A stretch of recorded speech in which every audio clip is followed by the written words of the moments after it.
Welcome back, ladies and gentlemen, boys and girls, angels and demons and monsters and serpents. This is Brothers of the Serpent podcast, and we are coming to you not live from the 10 by 10 by 10 tangent cube of science, where we are nestled amongst the dusty bones of an ancient seabed high atop the Edwards Plateau.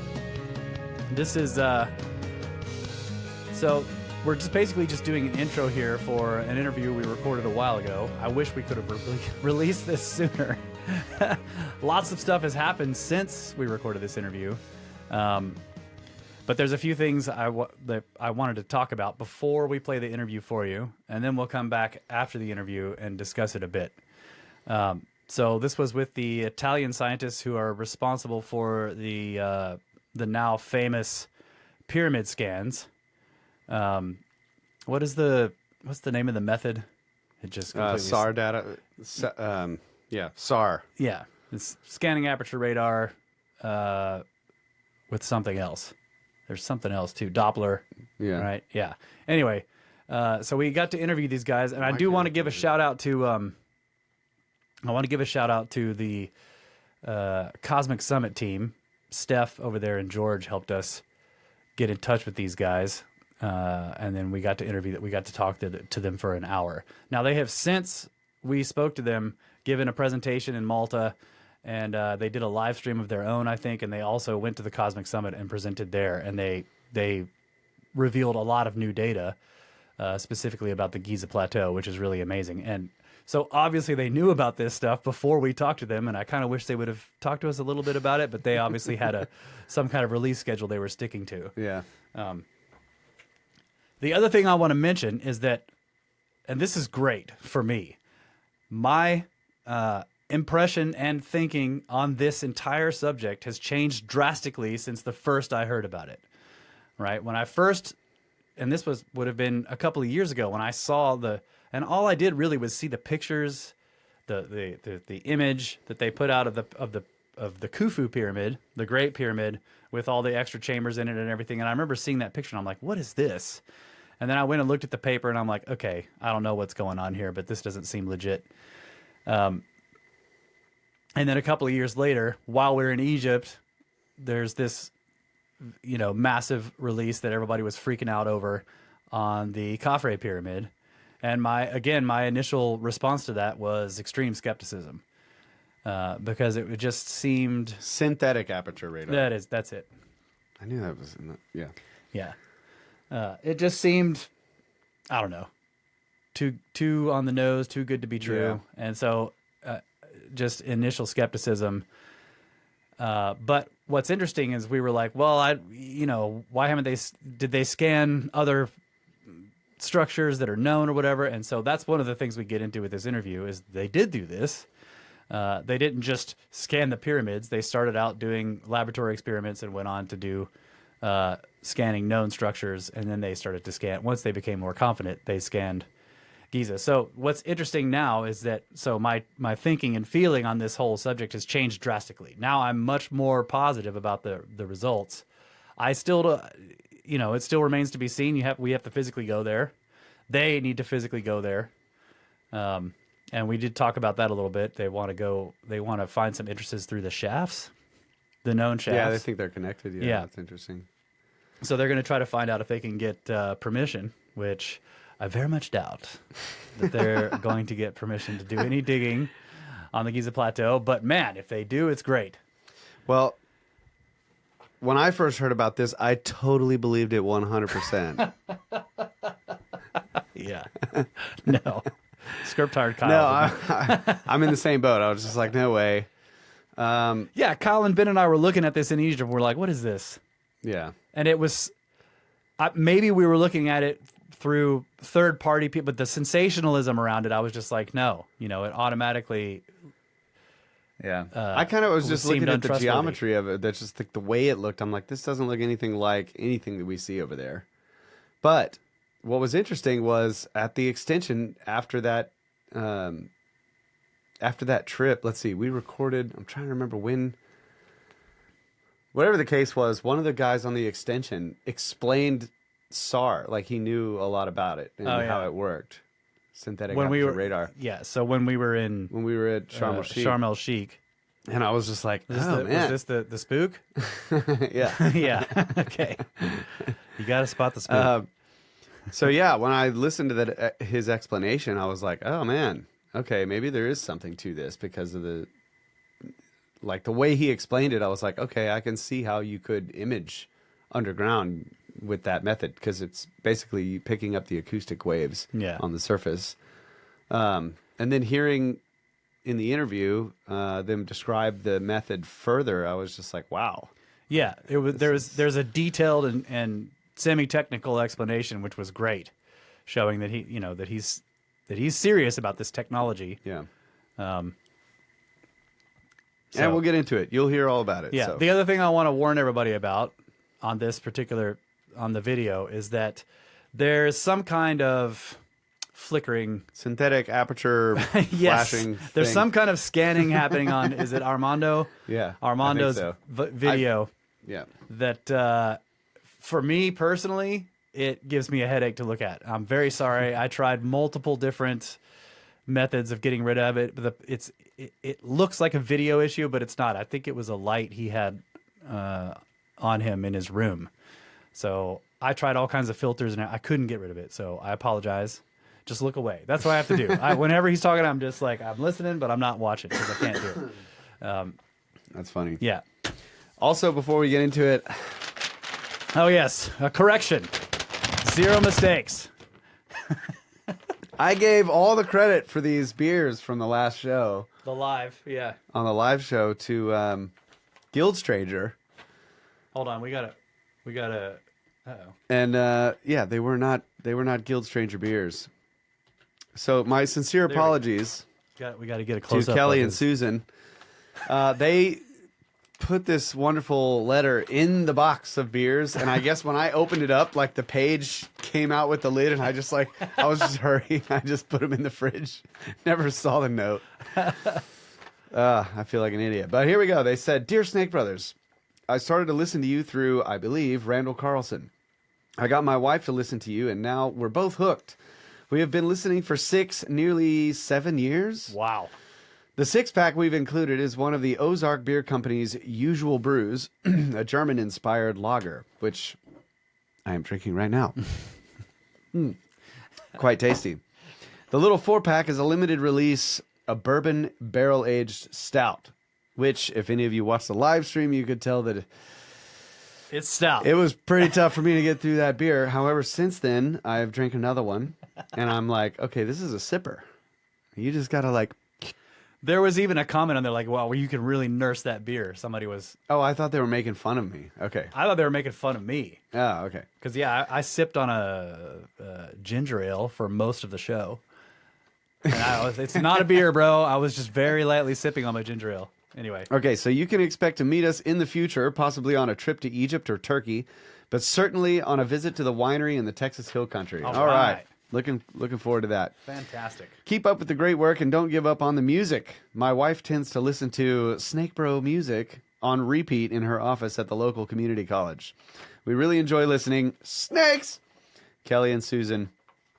And they sent a picture. Thank you so much, Thank you guys. guys. And I'm so sorry. I gave all the credit to a Guild Stranger who definitely in the chats was like, wait, those aren't my beers. Yeah, those look fantastic. I didn't And say they those. also sent these wonderful koozies, which I've been using. These are great. Yeah. And I will say this, too. The funny thing about this is that Laura, when we had the New York event, some other people with the same last name showed up. And Laura was like, oh, my gosh, thank you so much for the beers. And they were like, what? We didn't give you We any didn't send you any beers. We've given 2 other people credit for these beers already.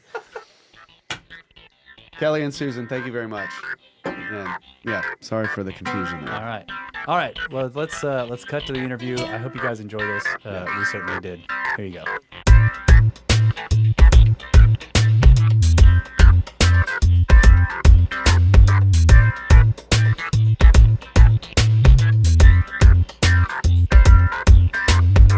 Thank you guys so much for joining us. Why don't you start out by introducing yourselves, and we will go from there. Yes, my name is Filipo Biondi. I live in Italy, in Perugia, For exactly, my city is called Corciano, and it is located near to a lake, the Trasimeno Lake. In my life, I am an engineer, and I studied for at least 30 years radar. And now radar, okay.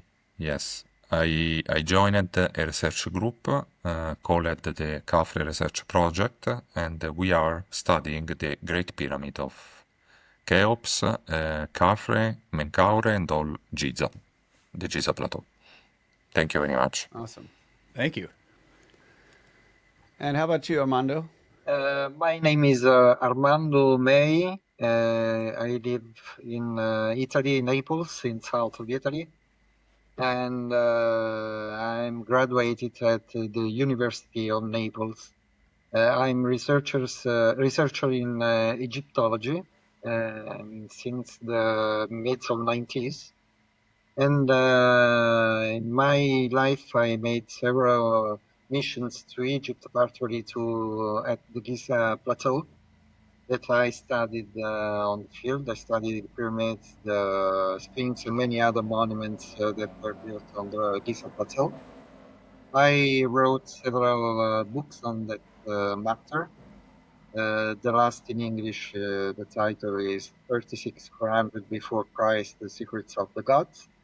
And I presented my theory at the Tired University of Dubai, my theory on the Tepi and the origins of the Egyptian civilization at Dubai at Tired University. And I had several experience around the world of conference and TV program, particularly with Gaia in Colorado. And now I joined the Khafre research project to move forward in our research, joining experimental archaeology and new technologies. And we hope to move forward. Excellent. Yeah, well, we're definitely interested in the work you guys have been doing. So can you kind of explain the Pyramids project, the Khafre project, as you call it, and what you're like? Just let's start with the beginning. Like, how did you? Is it a new technology you're using? Is it like brand new?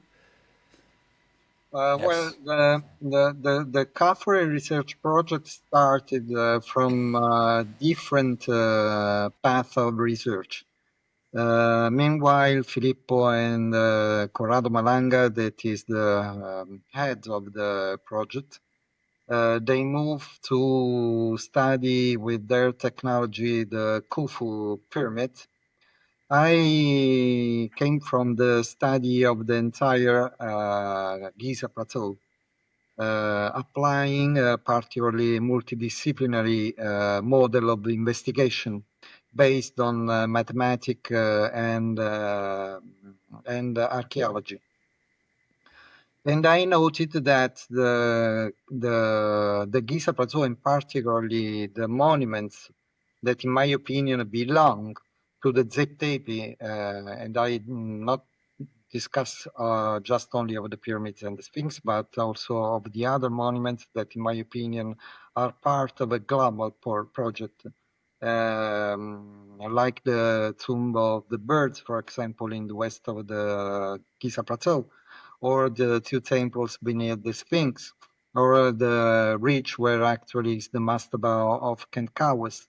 All those pieces are monuments that belong, in my opinion, to the Zeptepi and were built during the 36,400 before Christ, according to many reasons that I described in my works.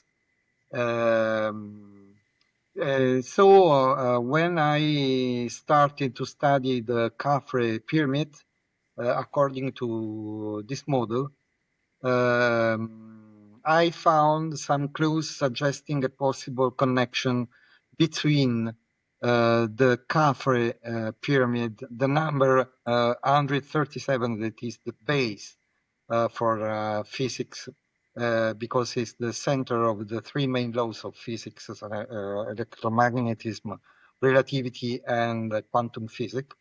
So putting together all those clues, I decided to contact Filippo and Corrado, because I understood that the only way to move forward is to apply the technology to understand what happened, what really happened in the ancient past, and what is the purpose of the Giza Plateau. So you're talking about the fine structure constant, 137? Yes, I'm talking about the fine structure, yes, and quantum physics. Wow. That's And cool. it is That's a amazing. code that is inscribed in the second pyramid of Giza, that I achieved the results applying basic arithmetical model to the sides of the pyramid, the prime factorization and the counting prime number. Applying those two basic model of arithmetics, I obtained the number 137 in the dimensions of the second pyramid. So it's a code that was hidden in that monument, that is very, very important to try to understand what was the purpose of the pyramid. Wow. That's pretty cool. Yeah, that's amazing. Well, we definitely want to know a little bit more about the technology. I mean, I tried to understand it. I think I kind of have a grasp on how it's able to look, or at least get signal from underground using seismic and the Doppler effect. But can you describe it for us, like in layman's terms, help our audience to understand how this works, how you can image so deeply underground, and also, you know, the work prior to the pyramids that gave you the belief or the knowledge that this was going to work in the first place? That would be great. Yes, thank you for this question. The our research, let's say that began in 2022, and also before 2022, I think 2020, also 19, when I met Professor Corrado Malanga, that is an Italian professor of chemistry. And we started to speak about the pyramids. He wrote some books about the pyramids, but we was speaking on some ideas on how to scan inside the pyramids. In that case, the pyramid of Khnum Khufu, so Cheops. We knew that at that time there is, and still there is, let's say a powerful research group called the Scan Pyramid Project, that they are scanning the pyramids, now today the pyramids, but at that time the Khnum Khufu only. So using muons. Muons are are particles that are neutrinos that are able to penetrate matter very easily. And so penetrating matter, they can interact with voids or not voids, parts of the space that, and so they can make a photo of the interior of things.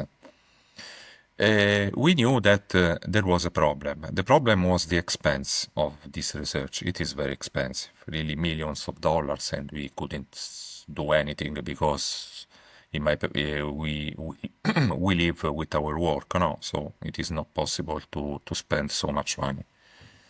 The second point was a philosophical, let's say technical and philosophical meaning.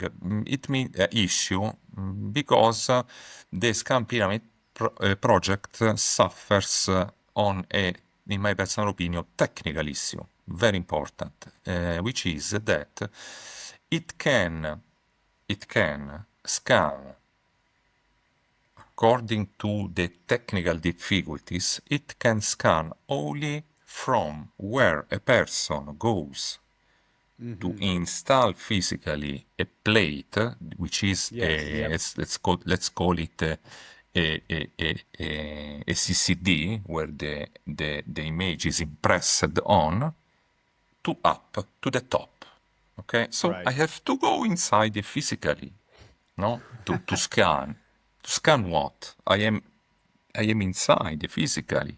Go and dig what you want, and you go physically, no?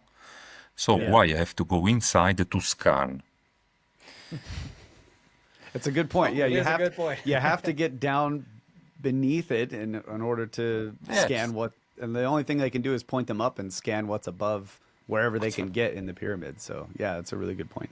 Yes, and so we just put away the solution of muons, and electromagnetic waves are only superficial interacting, so they're not good. Another physical parameter that we gave interest was the acoustic information. So vibrations. Vibrations are good because vibrations penetrates. They get transmitted only in matter, and so was a good thing to where to begin our research. So I told Corrado, we have to use the acoustic information. So we should use vibrations. It was nice because in my life I dedicated all my life in studying electromagnetic waves. I am a telecommunication engineer. I have a PhD in. I don't like to say my things, but now we are speaking here, and it is for me a pleasure to expose my CV. A PhD in telecommunication engineering that I attended in University La Sapienza in Rome and the University of L'Aquila in Italy. And then I have several masters. It's not a problem that. But in 30 years, I spent 30 years of my life building and studying and building radars. So we know very well that radars can manipulate the Doppler effect. The Doppler effect is the changing of frequency versus relative motion of platforms. So, Doppler effects, X-band, so 10 gigahertz, satellites, velocities of 7 kilometers per second, the Doppler synthesis recast into the acoustic frequencies. So I exposed this theory to Corrado, which said, okay, it's good. We can grab the acoustic information using electromagnetic waves, so using synthetic aperture radar. And this particular condition, it means that using this particular condition, we perform the so-called method that we patented of the Doppler subaperture synthesis, and so Doppler tomography, to retrieve what? The superficial acoustic information in terms of evanescent waves. I make you an example. When you are in US, a lot of people has their own swimming pool, no? Mm-hmm. Yeah. A nice villa, maybe in Texas, and you have your it is the Italian dream, it is, but only to say, just You'd be welcome in Texas, man. thank you very much. You are watching your swimming pool, and you see that the swimming pool never has the surface of the water calm, never. You have always some onduline, some waves on top. Those are evanescent waves, because you have an abrupt variation of the density of the matter from the water to the air. You have an abrupt variation. Abrupt is a Latin word that is very common in United States, in England, in the English speaking, and it means abruptum, Abruzzi, and Abruzzi is a region in Italy where I born, because there is the Gran Sasso, the mountain, abruptum, the mountains. Okay, so they are abrupt. So abrupt variation. Just to on parler to say. And so the information that belongs on the surface of your swimming pool in Texas contains all the information of what there is below the earth or below the swimming pool. Also below the floor of the swimming pool, if you are lucky. Okay? Wow. So you're talking about the waves on the water of the swimming pool are basically contain all the information about the vibrations going on in the earth underneath. Absolutely, yes. It's basic physics. Yes. Basic physics. I love this. Yeah, I agree. It's how do we translate that information? How do we peel it apart and yes define it, right? Let's now, for the moment, we take off our nice swimming pool in the villa in Texas, and let's move into the Giza Plateau. The Giza Plateau is very nice flat earth, no, of rocks. It's very wide, and so nothing is firm, nothing is steady.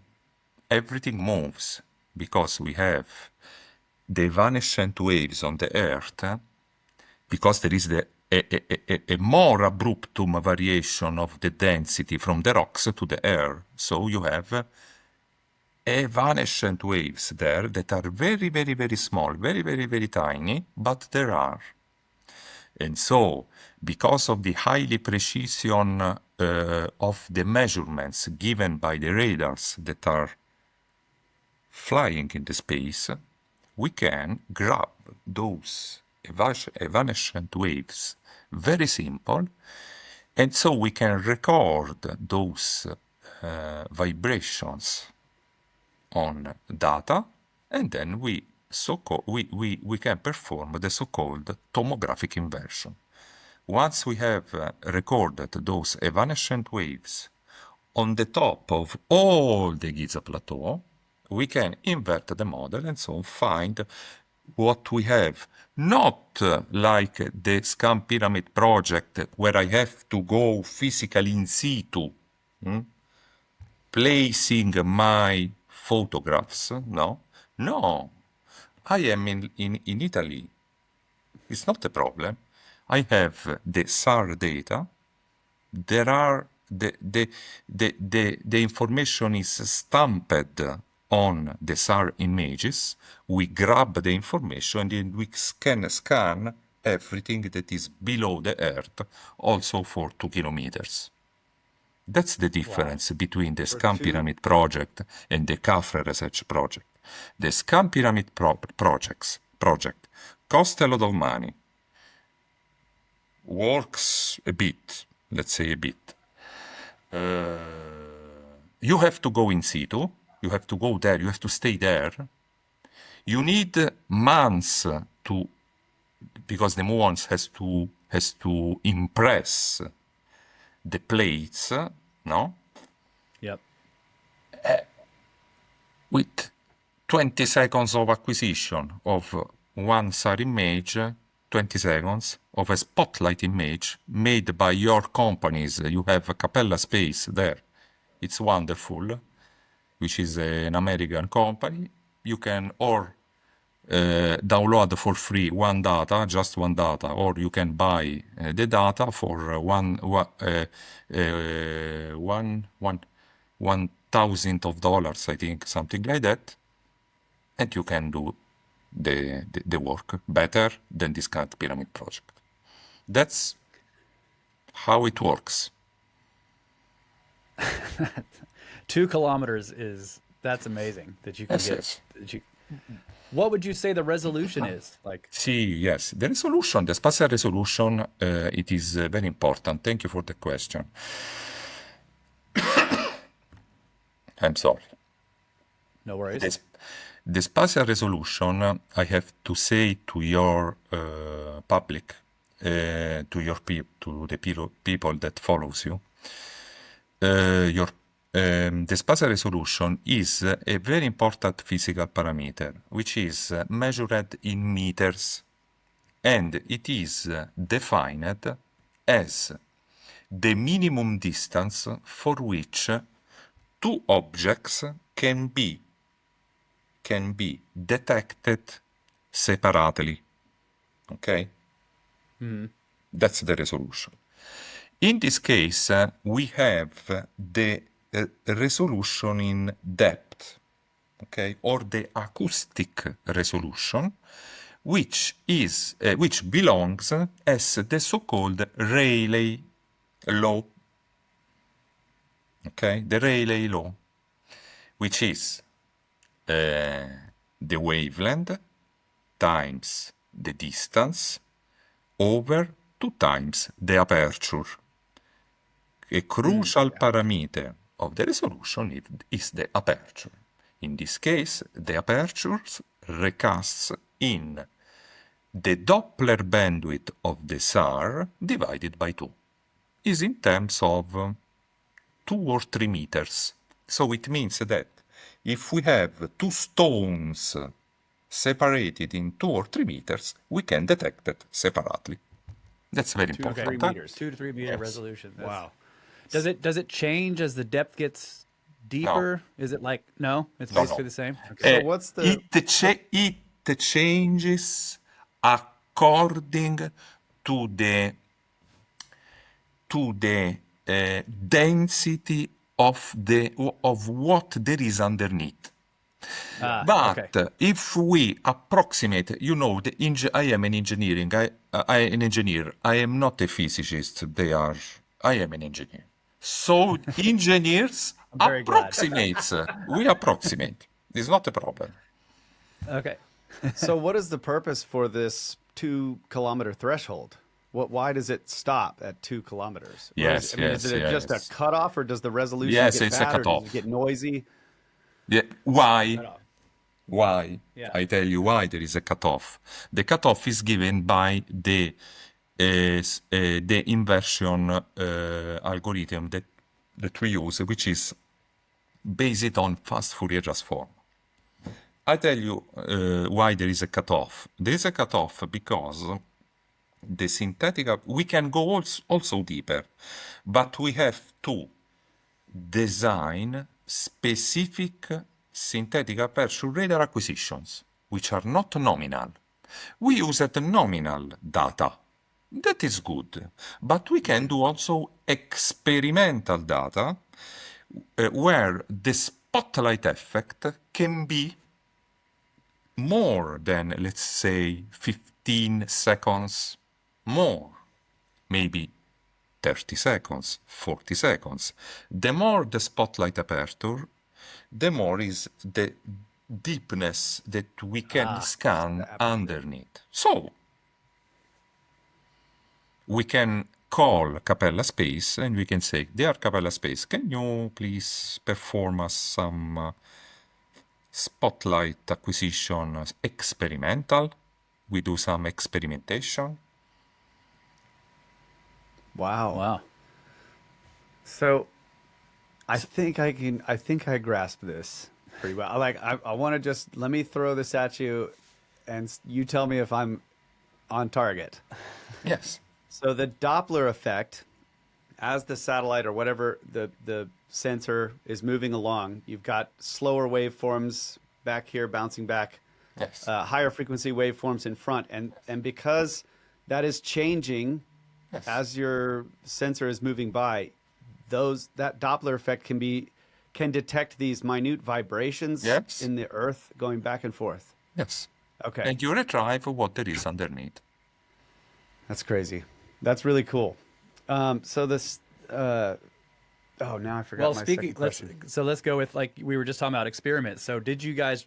I think you did. You ran experiments on known underground structures, got good data, right? Can you talk a little bit about that?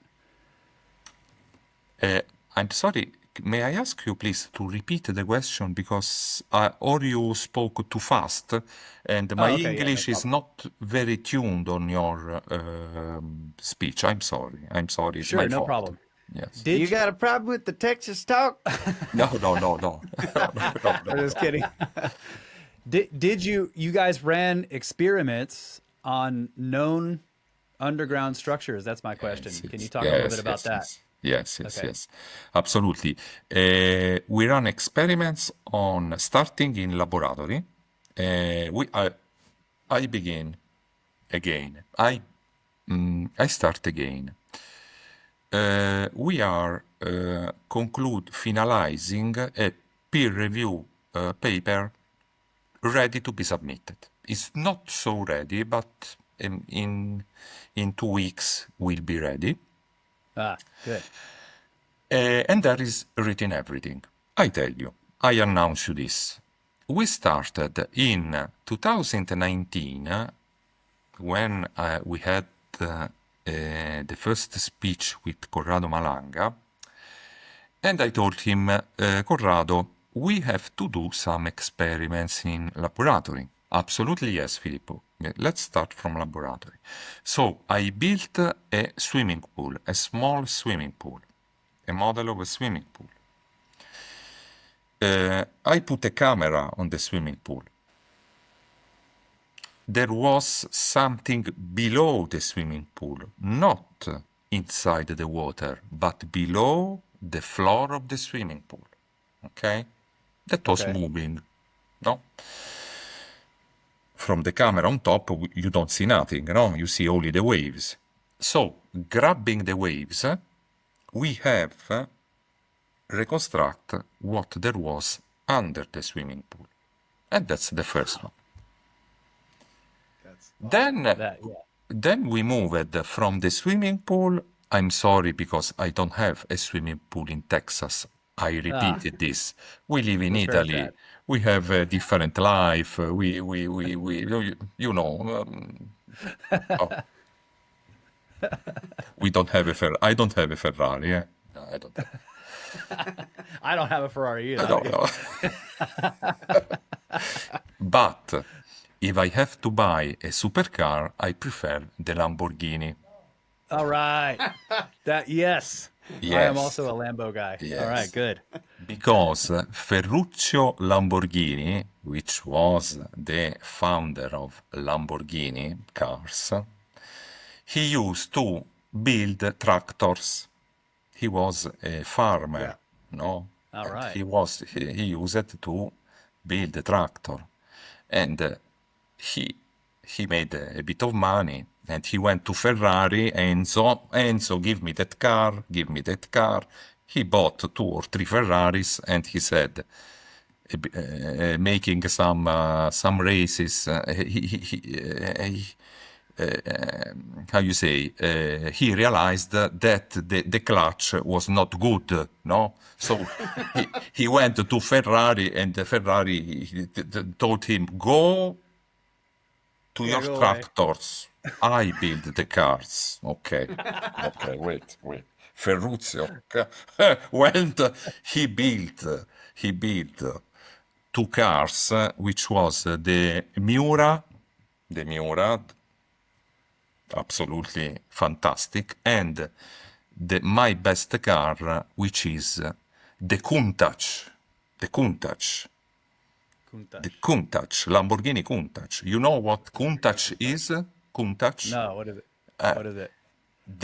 The car of Ferruccio, you have it in United States, and la targa, come si dice, Armando? The tag, the rear tag is Rome, and is white, and you have it. It is in the United States.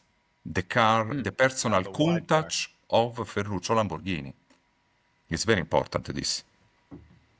So, Countach, it means something like that. Countach, oh my God. The translation of Countach is, oh my God. Okay. Okay. That's fantastic. I am ready to go to Joe Rogan, I think, in this yeah. in these conditions. Oh, that's excellent. Okay, so what I was saying? Yes, then from the swimming pool we started to do some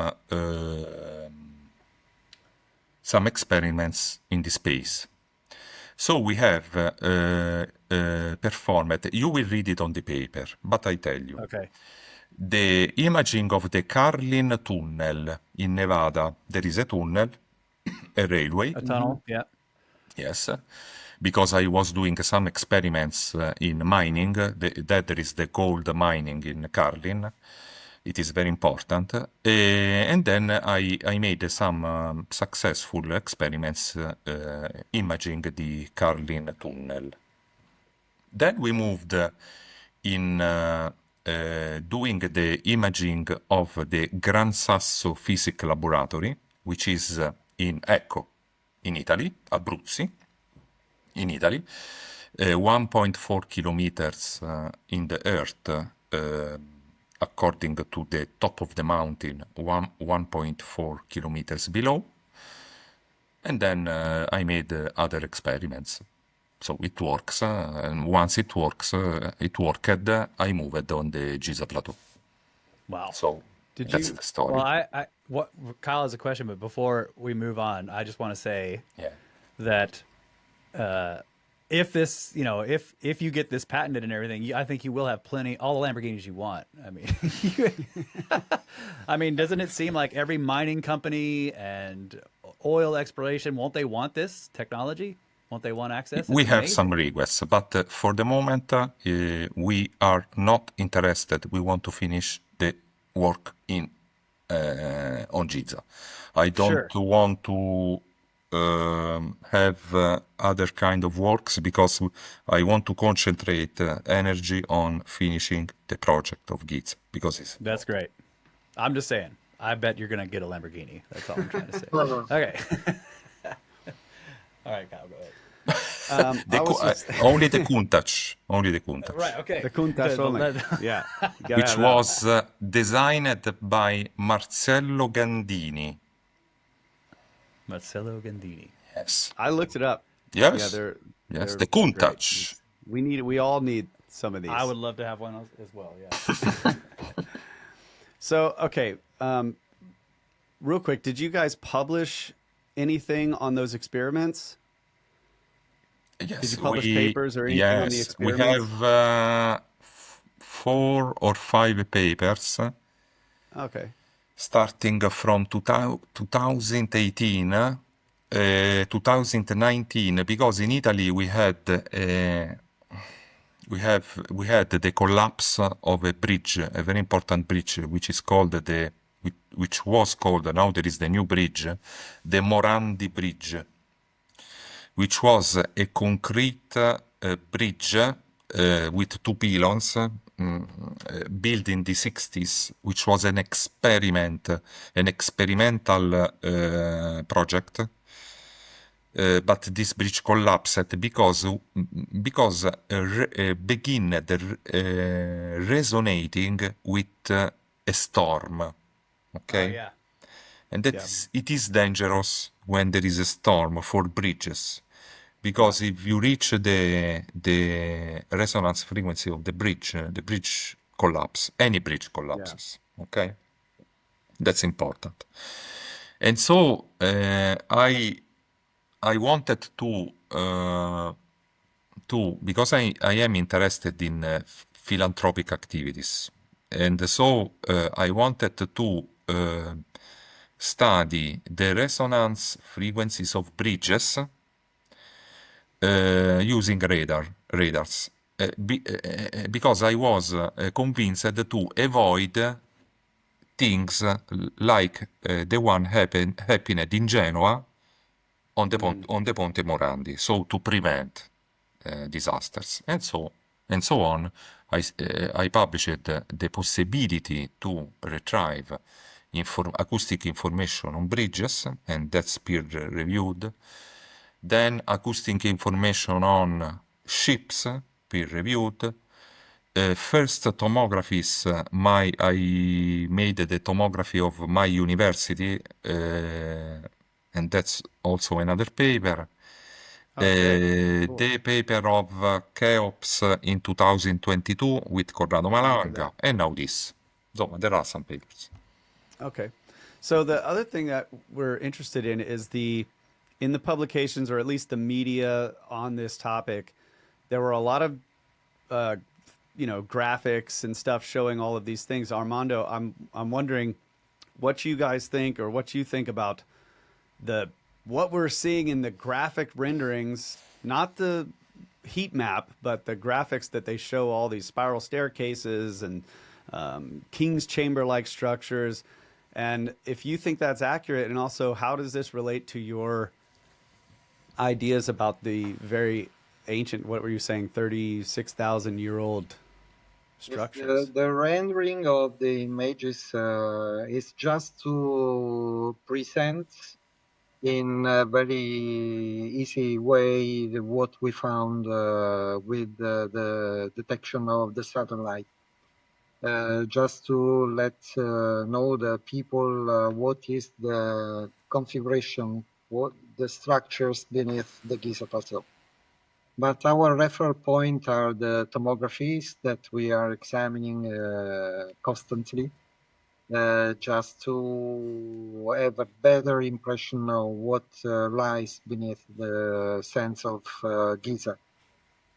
So the rendering is just a model to simplify the comprehension of people. So you think it's pretty accurate, these renderings? I think it's very accurate, almost at 90%. Okay, because 90%. Yeah, so I'm curious because we've been to Egypt quite a few times, and we're like, especially these circular shafts with spiral staircases. This is like, Yeah. there's nothing like that. Most of the shafts that we see in Egypt are square. They don't have spiral staircases around them. A lot of times there's very deep square shafts, but we're talking maybe 150 The image feet. seems to have a And kind they of have a straight spiral. staircase. They have a straight staircase going to it. So Yeah. it's just unlike anything. And of course, we're probably talking about dynastic Egyptians, but I'm curious Yes. how you think this fits into The ancient shafts Egypt. and the spirals are accurate because we detect the spirals around the shafts. And of course, we called the spirals a staircase. But of course, we need to explore the structures to have a precise idea of what is the spirals. We call that staircase, but it's possible that it's something different that the stairs. So we need to move to Giza and explore the underground. And we are also moving in this direction. I think that when the map of the entire underground of Giza is over, we will move towards the Egyptian authorities to achieve the permit to start the excavation on the Giza Plateau. We already have some targets to explore on the Giza Plateau, not inside the monument, because we believe that there are the key point of access to the other structures that lies under Giza. Okay, so we know that there's water not far down there. I mean, at the bottom of the Osiris shaft, which is, like I said, about 150 feet down, Yeah. there's water. And that's basically where the water table is. Did you guys pick up that data, like the changing speed of the seismic waves at that level, or roughly in there? Is that in your data somewhere, the water Yes. level? Yes, we are detecting something that we can assimilate in the presence of water. Will be written all in the publication, but we are not sure that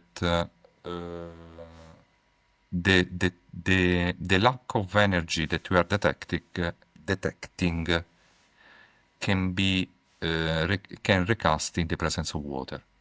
But everything is written in the paper, on the paper. Will be written on the paper. Yes, it's very important that you refers to the Osiris shaft, because it's a well-known structure that lies between the Sphinx and the Khafre pyramids, and it is a well-known archaeological site. And what is very interesting is that the tomographies that we achieve are very, very close in the image to the structures of the shaft. So it's very precise. And it means that the techniques works very well.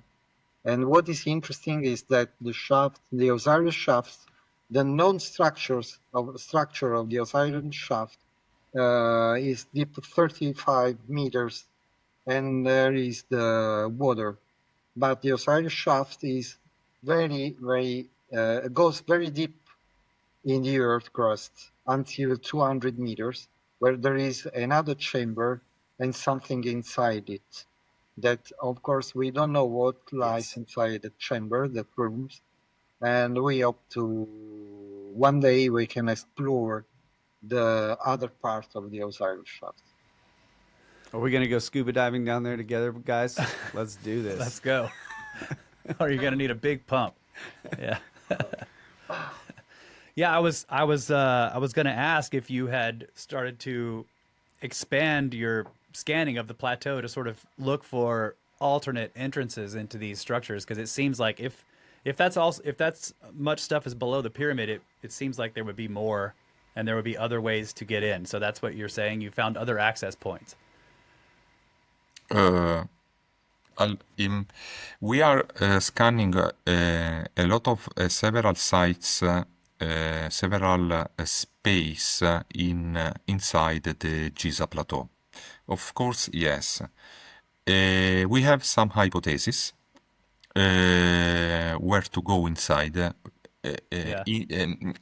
with the minimum expenses of in terms of energy, no, of excavation. Right. I can then Armando gives you his personal opinion, but I have mine. Personally, I spent efforts on the vertical shafts that are visible from the top, from the AV, no? Yeah. That are located, a lot of such shafts that are between the Sphinx and the Khafre pyramid. Yes. From that side. They are all of them are tapped by pressed soil, compressed soil. So you cannot go down over, I think, 20 meters, something like that. Yeah. And so, scanning those shafts that are simple shafts, so they have a rectangular, squared or rectangular shapes, based, the base is square, and they are simple, they are shafts. They are not they are not complex shafts that like the one we saw inside the pyramids. But now we know that those shafts goes a lot below the earth, a lot, and we tracked the shafts going inside at the so-called ground zero, where we are tracking some enormous chambers inside, underneath. Will be explained all in the paper, but in my personal opinion, that those shafts, if we organize a a safety workplace where we can excavate slowly. Day by day, we can go down and so ripristinare, how you say, recover the original function of those shafts. Yes. That, in my personal opinion, I know the purpose of those shafts. I know why there are so many shafts that goes deep in the earth. Because There's are you going to tell us? Yeah. Are you going to Tell tell us us your why? opinion. Or? I tell you. Because if the huge chambers are located below the earth or underneath, there is a physical law which is the temperature gradient, that is function of the depthness. The more you go down, and the higher is the temperature. So you need a physical restoration of the temperature due to natural convective cooling. It's a cooling system, okay? Like that. Yep. That's one. That's the purpose. One Convection. can be in my That's personal interesting. opinion. In my personal opinion. That's cool. I like that. That's a simple system, Air but it shafts. is Yeah. Huh. Yeah. Wow. Interesting. So let's go back real quick. And so you can also give light inside. Okay. And Light life, access. Yeah. as is written in some ancient text, life and light. Life and light. All right. Air and light. Life and light. Okay. On the Khufu pyramid, you got in the paper, you have shown, what you detected as other passageways, other chambers. Do you have any idea why those don't seem to connect to the known ones? Is there it's almost like there's two completely separate systems inside the same structure? I don't know. any Armando, if you want. speculation? No, I don't know. Because I'm not Egyptologist. I don't know. I really do. Yeah. I really don't know. I don't say, do you want to know if the chambers underneath the Khufu pyramids are connected with the other structures inside the Great Pyramid? Inside the Knum Khufu pyramid, Armando, on the top of the pyramid, inside the triangle, it seems that there are structures known, like the Grand Gallery, the King and the King chambers and other known chambers, that seems to be completely disconnected with the big void, other structure, the ring, and the ramps that we detected in the first paper that we made I with think Corrado. that all those chambers and the other structures beneath the pyramids are all connected among them. But you have to know that in March I was in Egypt and I explored part of the Great Pyramid, particularly the Great Gallery and King's Chamber. What is interesting is that in the Great Gallery there are two plugs in the north facade and the east wall of the Great Gallery. So in north wall of the Great Gallery and in the east there are two plugs in granite that were put, we don't know by who, that in the beyond the plugs, there are conduits that lead somewhere in the Great Pyramid. And another point very interesting is under the floor of the King's Chamber, where there is a chamber that were closed during the 80s. There is a wall that very likely beyond the wall there is a conduit, a kind of passageway. And I know that because I discussed with two men who work inside King's Chamber that explained me when the wall was built and why. There is a conduit that lead in deep in deep in the earth crust, and this I think that is this conduit is connected with the ramps that the Filippo and Corrado detected in 2022. So I think that all those environments are connected among them. So the chambers that you guys found in your scans are connected. We just don't know about them because yes. they're blocked off by Everything existing is masonry. connected. Yes. Okay. And you have with this 1 to 2 meter resolution, you might miss a small chamber like a crawl space. Or Yeah, that's true. Like the well shaft is not a meter. I mean, maybe in length, obviously. But yeah. I don't know. In width. Is it possible that you would miss a small chamber like perhaps the little shafts that go out or the well shaft? Microphone. Oh, he's muted. Let me unmute you, sir. Measurements are not infallible. Everything is, when you do a measurement, any kind of measurements has noise. You can have errors, misinterpretation. You are dependent on the statistical law. So maybe, yes, it is possible. Why not? So I have a question about that. Yes. Is there a possible different explanation than chambers with this data? Is that a possibility that it might not be, that it may be something else? Where you have bright spots and the alternating of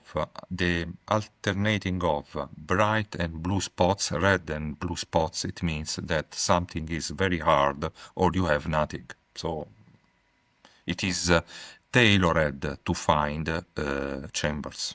Absolutely. Can be everything, can be possible everything, but according to the experience that we made from the laboratory to test sites, it is possible to admit with a certain probability that that is high that those are chambers or empty space or maybe walls made of granite, I don't know, something like that.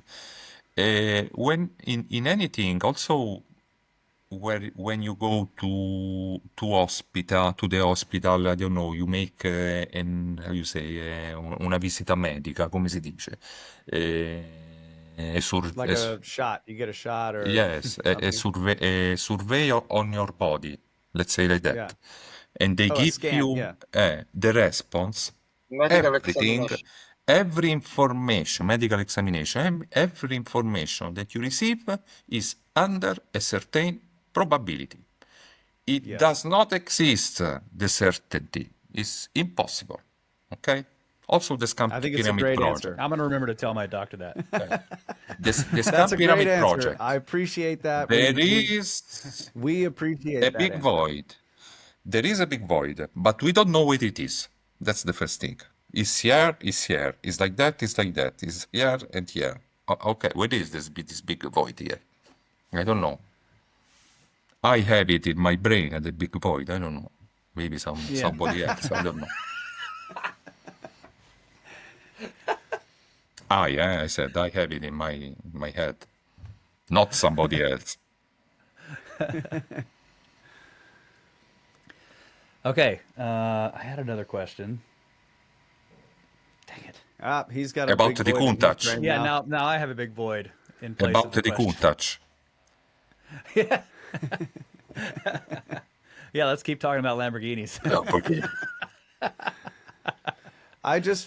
I know I wanted to from Armando, you're talking about this 36,000-year-old idea. Do you think there is like these structures underneath being so massive and perhaps quite different than a lot of the dynastic stuff we see? Do you think this is related to this very ancient Egyptian Yes, work you're talking about? for sure. I believe that these megastructures that we are detecting are very, very ancient. Maybe they preceding the Tektepi, that in my opinion was in 36,400 before Christ. I believe the structures, the megastructures that we are detecting is more ancient than the pyramids that were built after. Yeah, they are the tips of the iceberg. So this lost civilization that, in my opinion, lived in a very distant time, starting to build the megastructures that lies beneath the pyramids, and then when the work finished, they put the pyramids to the surface. But everything, as I said before, are connected among them. So I believe that sometimes we discuss about the town, the city of Amenti, the lost city of the gods. Just to stay in the ancient myth. But I believe that we are in front of something different, because once we move forward in the study of the megastructure and their possible function, in my personal opinion, I believe that it was a possible power plant that had a function very precise that I believe is connected to the number 137. Wow. That's really cool. We're always looking for connections to 137. Yeah. Very cool. Okay. I have a request. I think Russ will back me up on this. Can you guys scan the Osirian? Yes. It's the subsurface temple behind the temple of Seti the First. Yeah. And it goes down into the water table, and it's supposedly, like from old archaeological papers, it goes down a long way. Yeah, Herodotus described it as the well, And it's megalithic. It's all granite. It looks a lot like the Valley Temple.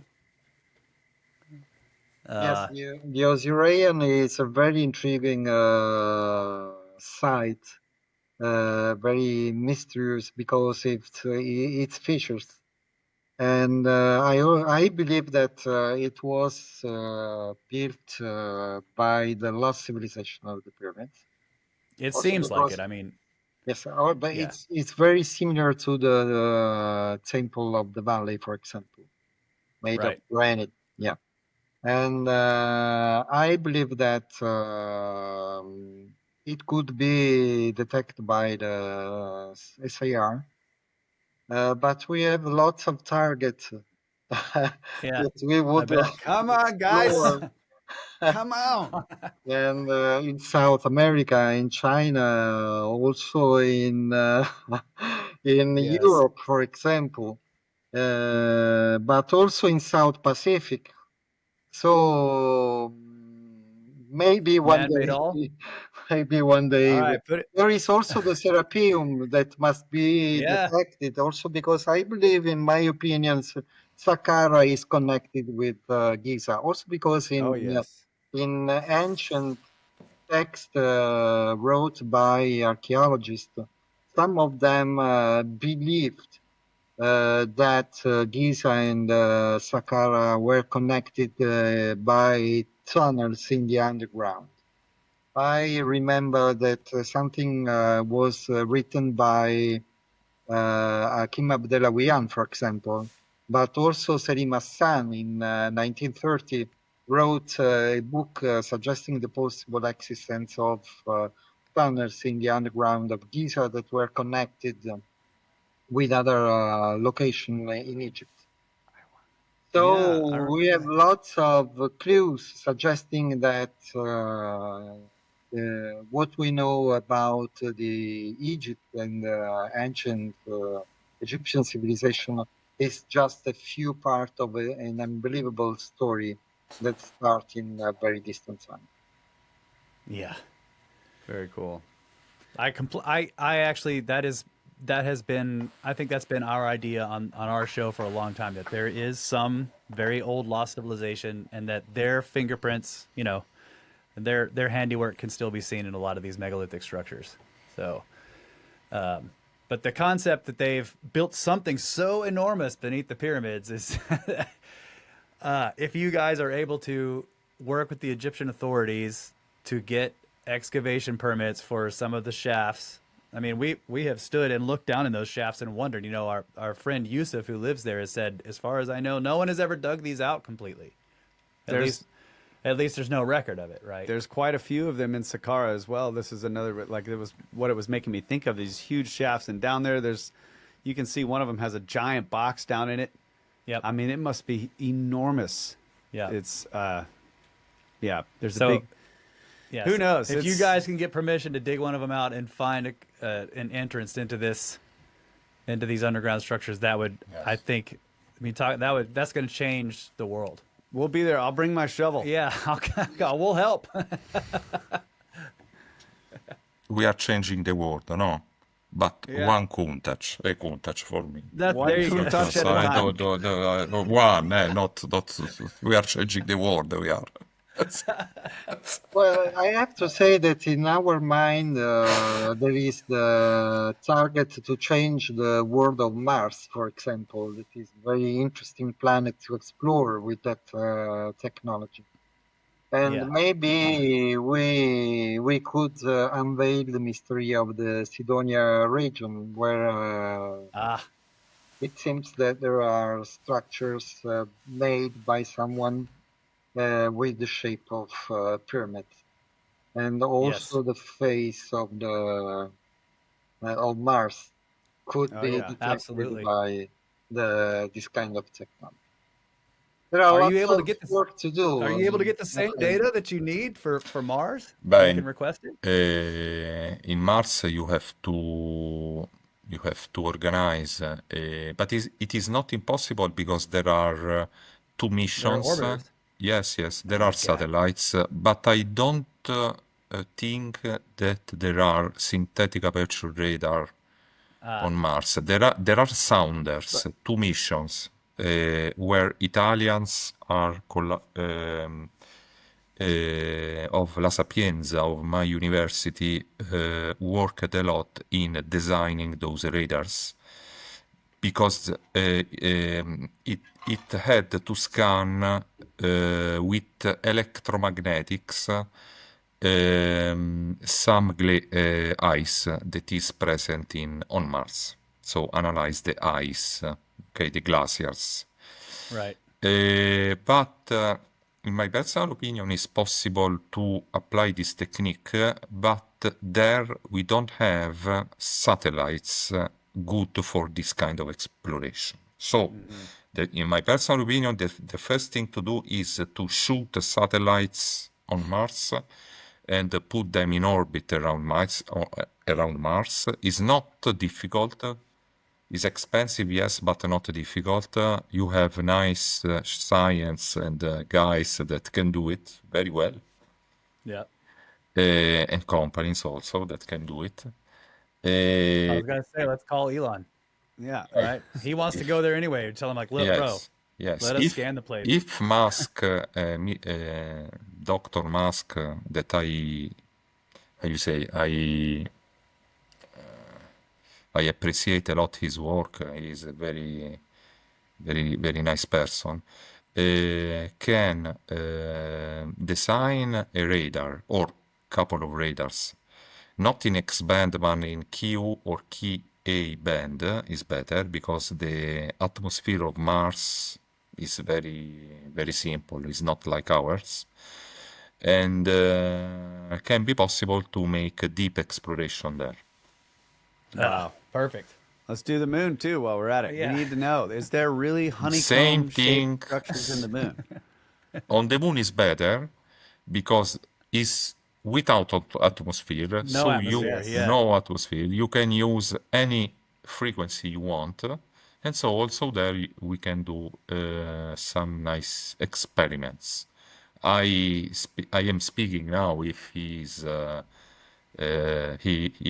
leasing us, I don't know, to Elon Musk, and we are open to a friendly speech with him if he is very busy. I don't know. Okay. Yeah, he's pretty busy. But he totally listens to us, I'm sure.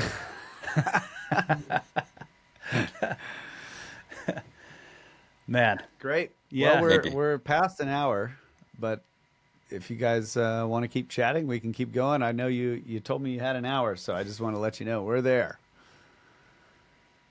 I think now I have my general that is, I have a general, which is my wife. I have to phone yeah. her.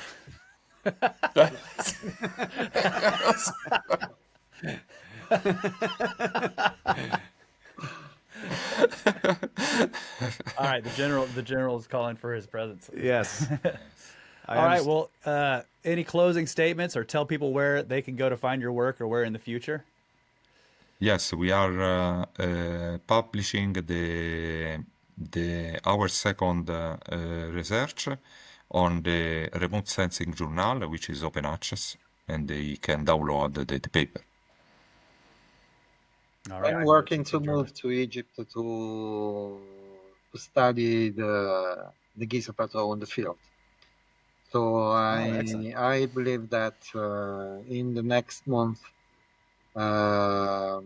maybe I will transfer to Cairo to explore the pyramids on the field. Wow. Excellent. Nice. Well, if you're there, but we'll be there next March. Yeah, beginning of March next year. I'll email you when we get there. If you're there, it'd be great to meet up. Yes, we can go walk the sites together. It'd be awesome. Yeah. Just one thing. Yeah. On the 14th of June, we have a conference in Malta. And on the 27th of July, we have a conference in Spoleto, in Italy,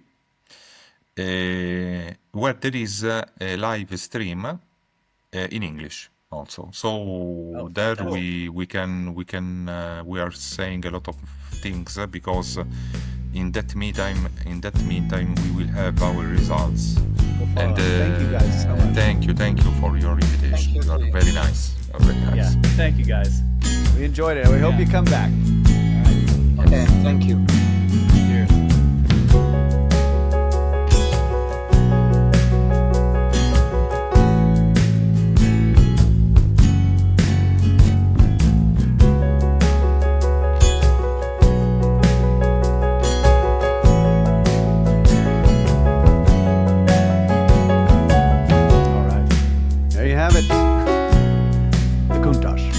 I was going to say, I love the entire Lamborghini intermission. Me too. That's great stuff.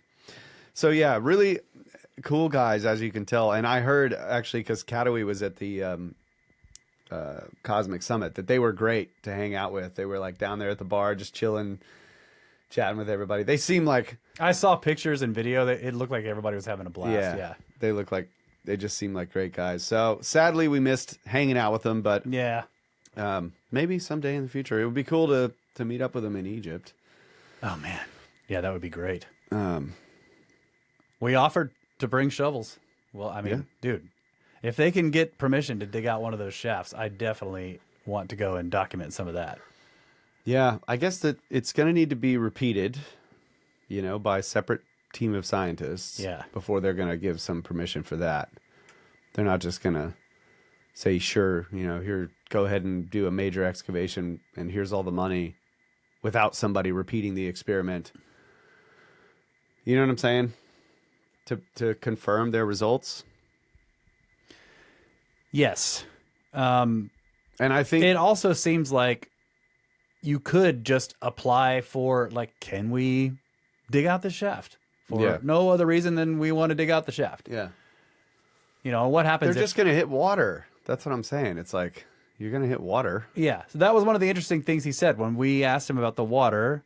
It sounded like he was saying there may be water, but he wasn't sure if their scanning would pick it up. Yeah, right? They need higher energy. Energy scans, yeah. To get the. So that's what I was going to say. That More, I think the maybe next some step, funding. The next step is going to be paying for the experimental data in the satellite. So you call up satellite owner and you say, hey, like he said, right? Hey, can you please? Give us a 15. Change the aperture. Right. Give us 15 seconds. Yeah, 45 secons or whatever, and then crank up the energy. Yeah, so give them a higher energy scan. I loved hearing about the experiments. He's starting with the a tub of water in the lab, which, and presumably all of this will come out in their paper that he said it's being peer reviewed within 2 weeks of that interview. He was saying 2 weeks from now it should be ready and they're going to submit it. But I mean, that process can take years sometime. Months at least. Yeah, but a lot of times it's not published yet. preprint. I checked in the remote sensing journal. I didn't see it. You can still, while your paper is in peer review, can't you get like preprints or what do they call it? Or is that bad? Like that? I don't know. I'm not sure. Yeah, but the remote sensing is an open journal, so yeah. But yes, I'm very much interested in seeing the paper because he says it describes all the experiments, some of the bridge stuff he did. The laboratory experiments, and then the external ones. What did he say? He scanned a tunnel in. I think it was a gold mine. Yeah. Maybe it was. And then once they were, became pretty confident with the methods, they started scanning Giza, and the first one they scanned obviously was Khufu, and they released that information in a paper in 2022, and then the Khafre stuff came out. Yeah, so preprint. Like they could release it as preprint. Maybe we can email them and say, "Can you give us a copy of the paper? We just want to read it. Yeah, we won't show it to anybody until it comes out." Sure, guys. Trust me. Then we'll get accused by people of hiding data. Hiding, yes, I know. Yeah, you're just trying to befriend scientists. That's right. Yeah, so terrible. Yeah.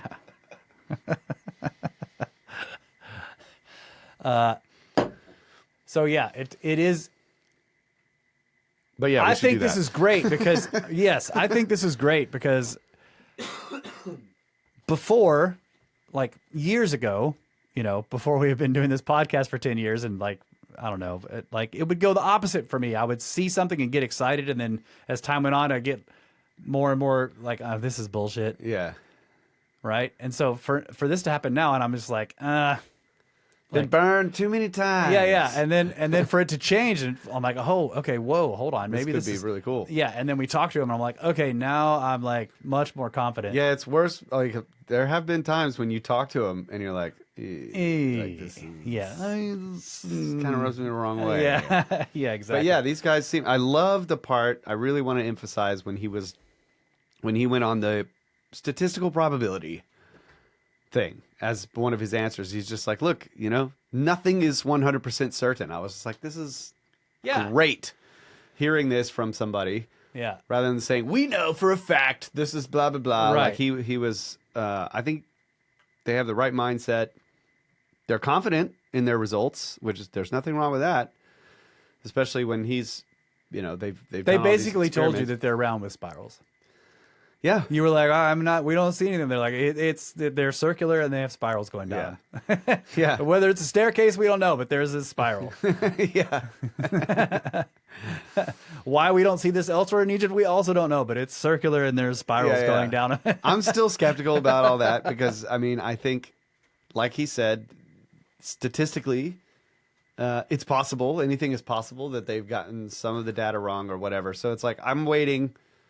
I'm holding out to see, like, okay, is this that accurate, or is there maybe a mistake in the analysis of the data, which he was talking about? You make mistakes in measurements, you make mistakes in this, you make mistakes in measurements, you make mistakes in analysis. Yeah. So yeah, I think that these renderings that they're showing, I still think like, yeah, they're a little over the top probably, but I'm pretty confident in I think he said, he was like, I think they're fairly accurate, but it was just trying to show, trying to give the public like an easy way something to look see it. at that's not a heat map, right? People who aren't used to looking at heat maps. You know, I look at that heat map and I'm like, okay, you know, what am I supposed to figure out here? So them providing a graphic, and then you look at the graphic, you're like, no. Exactly. I think the graphic. You look at the heat map and you're like, I don't know how to read this. And they're like, this is what it says. And you're like, nope, it doesn't say that, when I have no idea what the heat map actually says. So, but yeah, you know, my first inclination is like, that can't be true. Do you remember the fish finder on Mr. White's boat? Yes. It had like the graphics of the fish. Yeah.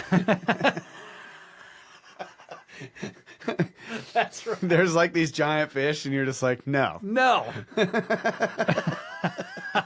That's not what that is. Yeah, I do remember that. Now, there was something there. You Yeah. know, was it a bubble? Was it, I don't know, some weird refraction, whatever. Yes. Sometimes they were fish. Right. But there was never like a 50-meter. It's just giant fish coming across the thing. You're just like, no. No. Yeah. I hope not. So, yes, what I'm very confident in now is like that this technology actually has potential, a lot of potential. I think that's pretty cool. Like, there's just nothing about it that's impossible.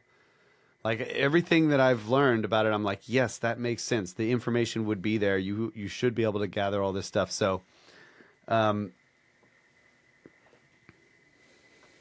is the analysis correct? That's the part that we don't know about until they drill in or test or confirm it in some other way.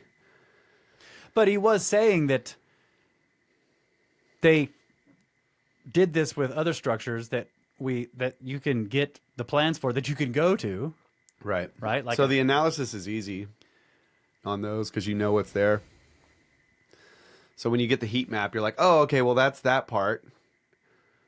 You see what I'm saying? Like, if you know what's there and you have a heat map with this data, it's easier to get the analysis right than if you don't know what's there. Yeah.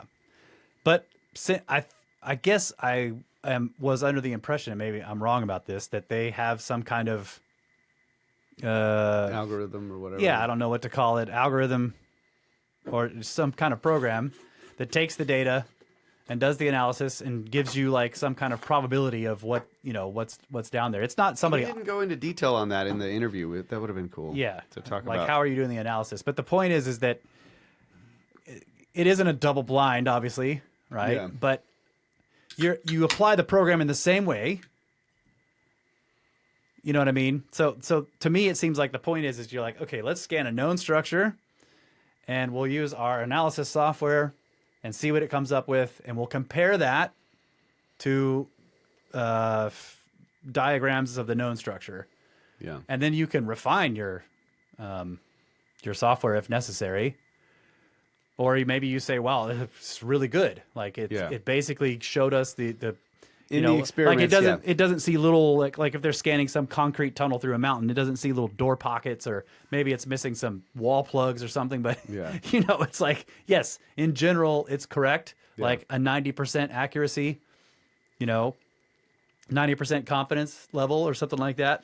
So then you can say, so we scanned somewhere else, and then you apply the program in the same way, and we're going to assume that the accuracy is going to be relatively high. Now, it's obviously somewhere else it's going to be different stone type. You're going to be scanning through different atmospheric conditions, whatever. Maybe there's water under Giza, and the tunnels they were scanning in the mountains there's not water in there messing with stuff. But he was basically saying that you can kind of eliminate all that stuff based on the frequencies that they're choosing to use with the radar. At least that's what it seemed like to me. Another thing he was saying, which was interesting, was that the chambers showed a high density followed by a void. So he was like, they're like granite chambers. Did you catch that? Yes. Yeah. That it was Basically cased in granite yeah. with limestone on the outside. Yeah. Yeah. So it's like low density, or just normal density stone, and then suddenly there's a high density area, and then there's a Yes. void. Yes. Right. So that the chambers are lined in. Now I wonder if that could possibly be like a natural cave with Crystal. like stalactite, stalagmite crystallization all around the outside of it. Right. That, to me, the I never even asked him about the possibility of it being natural openings, because by the time he got done with his explanation, and then they were like, they're circular, I'm like, okay, Yeah. well, their confidence level is like they don't think they're looking at caves. Yeah, exactly. It would be so random. Yeah. And in the heat map, you can see clearly these just like, Yeah. these These vertical things. We're looking at a slice of the 3D image, but it'd be cool to see the whole, like, to be able to kind of move through the 3-dimensional map of it, of the heat map. Yeah. It's And crazy. again, And then you scan the next pyramid, and it's also got 4 shafts, because I've seen the more developed model, like they're showing it under the other. All the pyramids too. have it. Yeah. So why didn't they see it when they did the first scan of Khufu? I don't know. It's like they only scanned the body of the pyramid in that paper. That's But he all said they there's talked like about. a 2-kilometer. Right. It's just 2 kilometers. Like, Yeah. I don't know. Yeah. It's strange. I I still have my reservations, but we'll Yeah. see. Yeah. And I didn't quite understand his explanation for why it's like there's this sharp cutoff at 2 kilometers. Yeah. I think he was, saying it was the aperture. yeah. It's about the, It's about The the arc. angle of the aperture, how many seconds between. yeah. And you have this like triangulation, and it basically goes down 2 kilometers. He would have to ask for like a wider aperture. Because you're basically getting a pie piece. Yeah. Yeah. Yeah. Yeah. Which is really cool. So we learned a couple of terms in there, because we were like, what? Rayleigh low, and which you were saying was Rayleigh conjunct. Is that what it was? I'm bringing him up out of order. He's Yeah, well, you know what? I don't even. So, the first one was evanescent waves. You can look up the other one, Rayleigh. That one has to do with yeah. Evanescent just means like disappears Rayleigh- quickly, evaporates. the Rayleigh has to do with resolution. So he talked about evanescent waves. Also known as evanescent fields, are non-propagating electromagnetic or other wave fields that decay exponentially with distance from a boundary. Unlike propagating waves, they don't carry energy away from their source, but are instead confined to a region near the boundary where they are generated. These waves are a consequence of wave behavior at interfaces that are particularly relevant in optic and acoustics. So the wave, basically what is happening is like when there's a boundary between 2 different media, so hard stone and air, there's these evanescent waves right at these boundaries that decay very quickly, and they can detect that with the SAR data.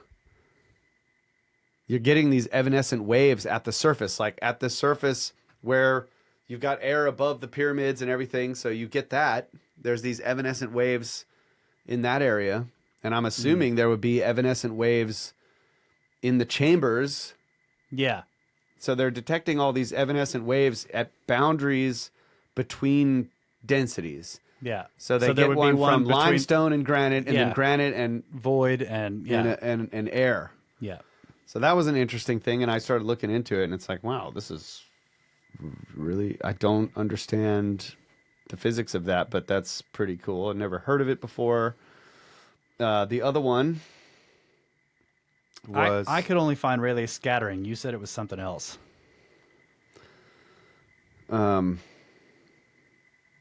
Yeah, let me find it. He called it a Rayleigh low, but you said it was part of some other principle when you were looking it up when we were... Yeah. Why did I... I guess I must have searched something else. Let me go back here.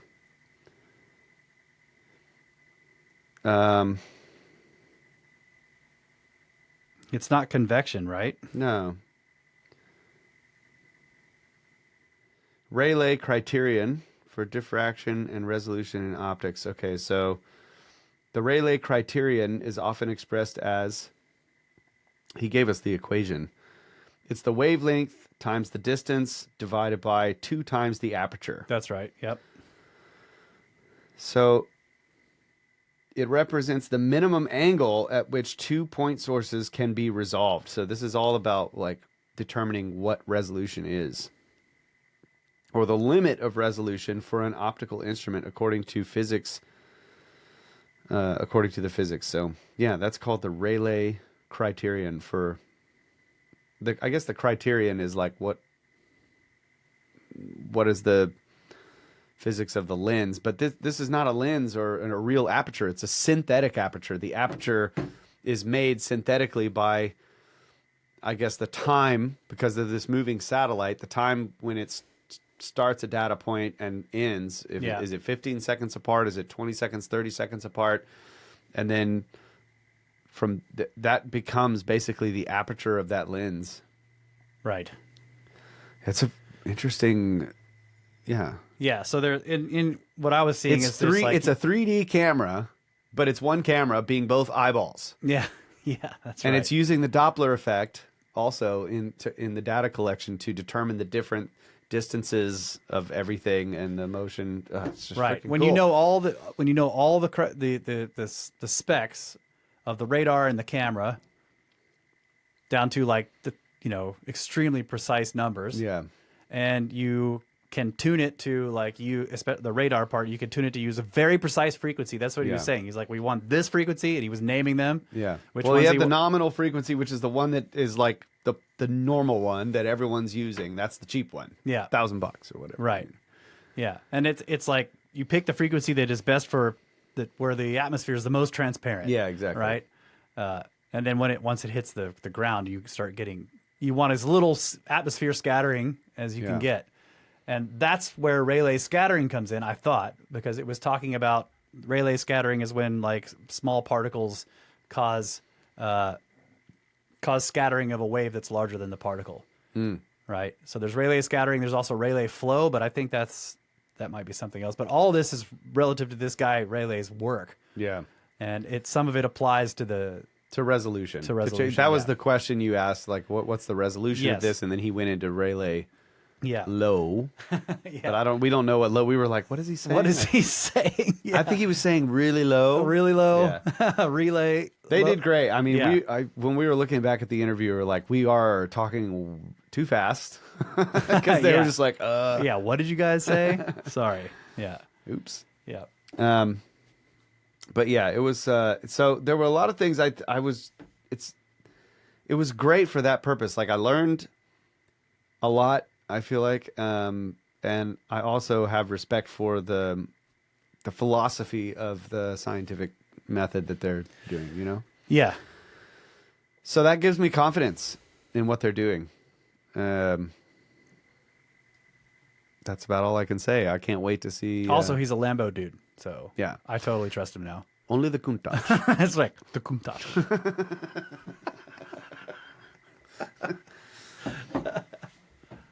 Yeah, so confidence increased. Yes. Skepticism still there. I would like to see, is there some way we can confirm this? Independent confirmation is going to be difficult when it's his custom process, right? Especially if he ever plans to use it commercially, he's not going to just give it to some other lab and be like, try this out. So how do you get independent confirmation? The only way to do that is to dig somewhere. Yeah. Yeah. I don't know.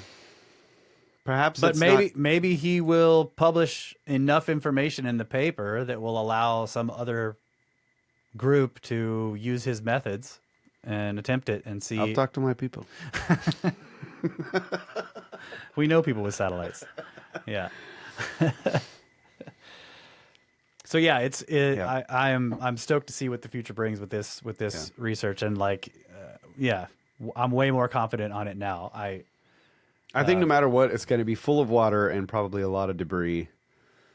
sand and whatever else. If it's connected to all those tunnels on the outside, like, you know, who knows what's down there at this point. Unless it's still inhabited. If there's a whole city down there, it might be inhabited. Still. That's where they stored all the machinery and the saws and everything. It's Vault 33, bro. Yeah. The freaking Shamir and all the other stuff is down there. Yeah. I mean, come on. I mean, if it's 2 kilometers deep, yeah, might as well be a Shamir down there. Yeah. Those are the pillars of I also, Enoch. Yes, that's right. Pillars of Enoch. And I also want to say, like, obviously this stuff about 36,000 years old and this time of Zep Tepe. Time of Zep Tepe Is and it the city. Zepi? Well, I actually think that might be a typo in that old document because okay. I was reading in preparation for my presentation in New York. I was reading other old documents, and they say Zep Tepe. Okay. So I don't know. You found one document, oh boy. Yeah. What it was the reference from Graham's book led them to that document. So it was the reference that Graham was using in Fingerprints of the Gods. And it says Tep Zepi in there, but that might actually be the typo. Okay.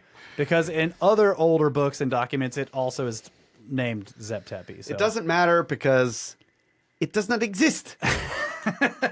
That's right. That's right. Well, all I was saying about the 36,000 years in Zep Tepe and the city of Amenti is that stuff is purely hypothetical, right? Mm-hmm. That's his idea on what they might be looking at. And so to me, I'm just like, okay, cool. Hopefully maybe that is what it is, but it doesn't matter. What matters is, do these structures exist? Yes, I agree with that, but he's written books on it, and I just was curious if this, like, how he was fitting this into his model. I think that's important to know. No, all I'm saying is like, now, to me, what he thinks it might be is not, I don't care. Yeah. What I want to find out is, are they really there? And then we can start talking about what they are and how part of that is like, is this confirmation bias? Like, you know, that's what I'm trying to figure out. Like, did you already have preconceived notions? Like, this was the, you know, does this fit perfectly into your ideas of this 36,000 I have preconceived notions on this too. You know, it's like, yes, I already think that this civilization is very old. It is built on top, is a cargo cult to something really old, right? It's like the most advanced cargo cult the world has ever seen. Yeah.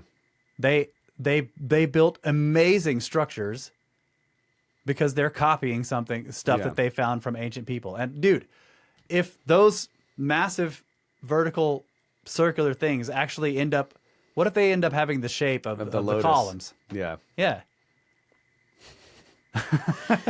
Yes. So, damn it. Yeah, it's like the whole civilization of dynastic Egypt may be, and even pre-dynastic, damn, what's the... So, you know what does match? Nakata. You know what does match the column with the spiral around it? What? Think. Come on. Come on. It just came to me.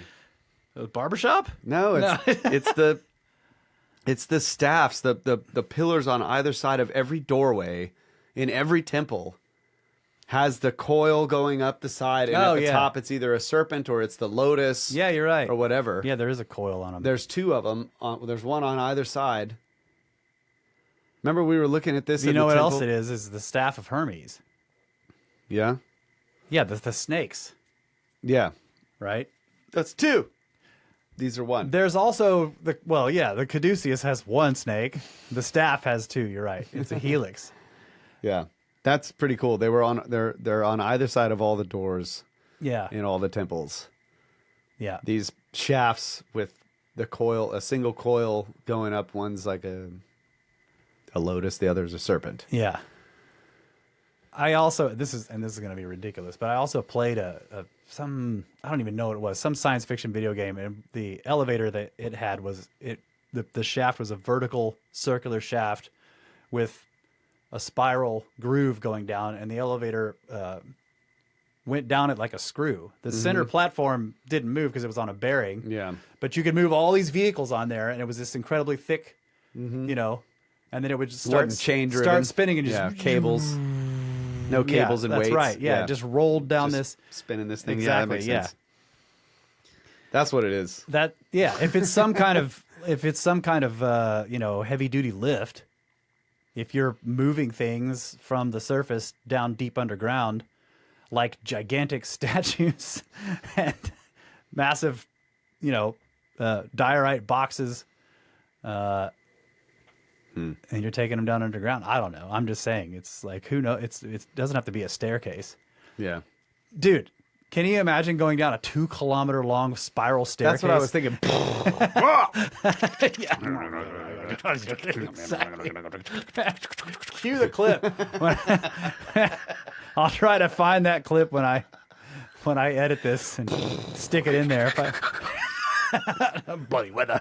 If I can put that in. If I can put that in there without YouTube dinging us for a copyright. You gotta be rolling deep to understand that one. Yeah. You guys. Okay. I hope you guys enjoy our interview with Filipo and Armando. Great guys, as far as we can tell. It was we amazing. really enjoyed it, and we really appreciate them giving us the time. I know they had a busy schedule. We had to reschedule it a couple of times, but they came through, and we really appreciate it. So yeah. Hope you all enjoyed it. And anything else? No, that's it. Thanks for all the support. Thanks for you guys continuing to listen to us. Yeah. We love you. Always have. Always will. Good night, Adamu. Get back to work.